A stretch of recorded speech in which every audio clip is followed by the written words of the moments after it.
Assalamualaikum warahmatullahi wabarakatuh. Baiklah, perkenalkan nama saya Lucky Miwino Hamisti Pratama.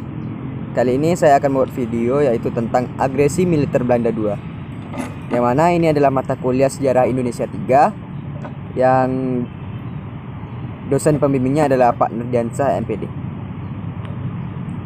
Nah, dalam video kali ini kita akan membahas tentang latar belakang agresi militer Belanda II. Yang kedua, kronologi terjadinya agresi militer Belanda II. Yang ketiga, tujuan dan dampak agresi militer Belanda II. Dan yang terakhir adalah pemerintahan darurat Republik Indonesia. Latar belakang. Pada bulan Oktober 1946 telah dilaksanakan perundingan-perundingan hingga disepakati suatu gencatan senjata di Jawa dan Sumatera. Pada bulan November 1946 di Linggarjati dilaksanakan persetujuan, yaitu Persetujuan Linggarjati. Namun, persetujuan perdamaian ini hanya berlangsung singkat. Kedua belah pihak saling tidak mempercayai dan mengesahkan persetujuan itu, sehingga menimbulkan pertikaian-pertikaian politik yang sengit mengenai konsesi-konsesi yang telah dibuat.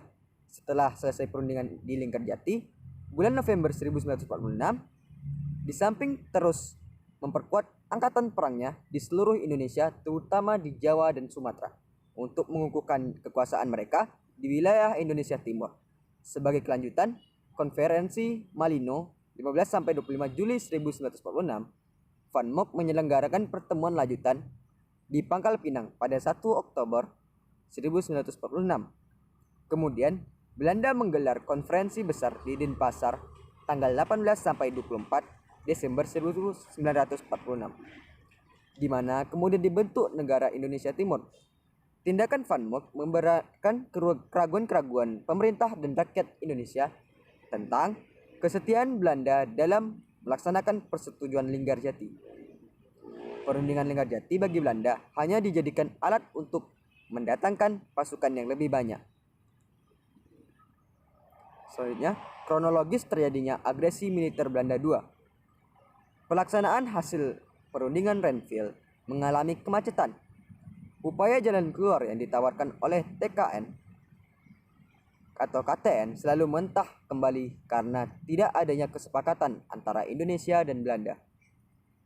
Indonesia melalui Hatta atau Wakil Presiden yang merangkap Perdana Menteri tetap tegas mempertahankan kedaulatan Indonesia, sementara Belanda terus berupaya mencari cara menjatuhkan Indonesia. Saat ketegangan semakin memuncak, Indonesia dan Belanda mengirimkan nota kepada KTN. Nota itu sama-sama berisi tuduhan terhadap pihak lawan yang tidak menghormati hasil perundingan Renville. Akhirnya, menjelang tengah malam pada tanggal 18 Desember 1948, Wali Tinggi Kota Mahkota Belanda, Dr. Bell, mengumumkan bahwa Belanda tidak terkait lagi pada hasil perundingan Renville.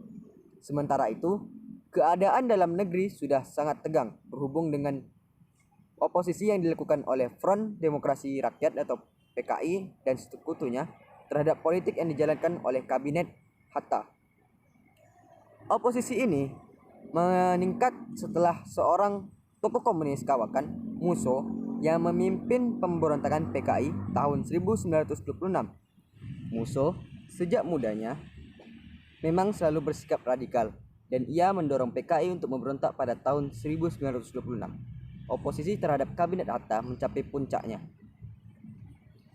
ketika Sumarsono, pemimpin Pesindo atau Pemuda Sosialis Indonesia, mengumumkan pemberontakan ini segera ditumpas.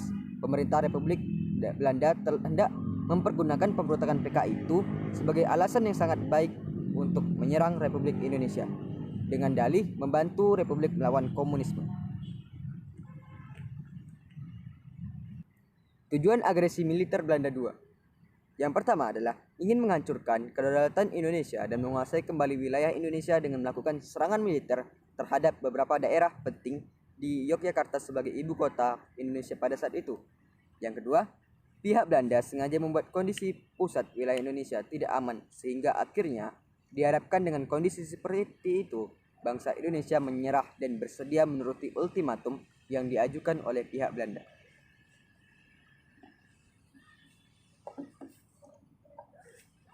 Dampak agresi militer Belanda II bagi bangsa Indonesia. Adanya agresi militer Belanda kedua yang dilakukan Belanda terhadap Indonesia yaitu mengakibatkan dihancurkannya beberapa bangunan penting di Yogyakarta. Bahkan Yogyakarta pada saat itu sebagai ibu kota Indonesia juga mampu dikuasai oleh Belanda. Selain itu, presiden dan wakil presiden beserta sejumlah pejabat pemerintah Indonesia berhasil ditawan kemudian diasingkan oleh pihak Belanda. Pemerintah Darurat Republik Indonesia. Sebelum pasukan Belanda memasuki Istana Kepresidenan, Presiden Soekarno menginstruksikan kepada Menteri Kemakmuran atau Syafruddin Prawira Negara yang kebetulan berada di Sumatera untuk membentuk pemerintahan darurat jika pemerintah RI Yogyakarta tidak dapat berfungsi lagi. Sesuai dengan instruksi itu, Syafruddin Prawira Negara membentuk pemerintahan darurat Republik Indonesia PDRI berkedudukan di Bukit Tinggi, Sumatera Barat. Selama agresi militer Belanda II, Belanda terus-menerus mempropaganda bahwa pemerintah di Indonesia sudah tidak ada lagi. Propaganda dapat digagalkan oleh PDRI. PDRI berhasil menunjukkan kepada dunia internasional bahwa pemerintahan dalam tubuh RI masih berlangsung. Bahkan pada tanggal 23 Desember 1948, PDRI mampu memberikan instruksi lewat radio kepada wakil Republik Indonesia di PBB. Isinya, pihak Indonesia sekaligus mengundang simpati internasional. Atas dasar keberhasilan itu, para pemimpin PDRI sempat kecewa dengan tindakan para pemimpin RI di Bangka yang mengadakan perundingan dengan Belanda tanpa sepengetahuan mereka. Mereka juga tidak menyetujui hasil perundingan Romroyen yang cenderung melemahkan wibawa Indonesia. Para pemimpin PDRI yakin bahwa kedudukan Indonesia telah kuat sehingga mampu lebih banyak kepada Belanda.